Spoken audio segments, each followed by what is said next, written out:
তো বন্ধুরা, আপনারা জানতে চাইছেন অন্নপূর্ণা ভান্ডারের স্ট্যাটাস কি করে চেক করব? সেটা সহজে আপনি আপনার ফোন থেকে জানতে পারবেন। সবথেকে ১ম এ গুগলে আসবেন। গুগল থেকে এসে আপনি আপনার ফোন থেকে অন্নপূর্ণা ভান্ডার স্ট্যাটাস চেক বলে সার্চ করবেন। সেটা সার্চ করার সাথে ফার্স্ট অ্যাপ্লিকেশনে অশোক স্তম্ভ দেখাচ্ছে যে track application of view payment and government of West Bengal লেখা আছে, সেটায় ক্লিক করবেন। সেটা ক্লিক করলে আপনি ওয়েস্ট বেঙ্গলের সাইটে খুলে যাবেন। এটা খোলার সাথে আপনি দেখতে পাবেন সবথেকে উপরে পশ্চিমবঙ্গ সরকার, পাশে লেখা আছে অন্নপূর্ণা ভান্ডার পোর্টাল।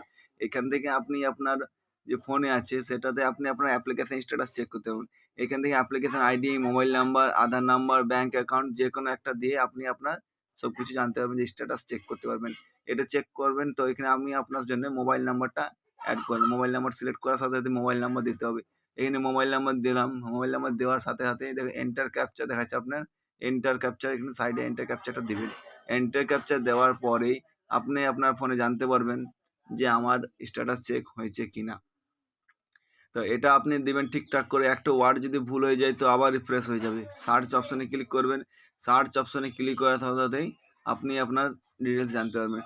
সার্ভার ইস্যুর জন্য এখানে একটা রেড দাগ এসে গেছে, তো এটা কিছু প্রবলেম নয়, কিছু খানিক সমস্যার জন্য প্রবলেম হচ্ছে।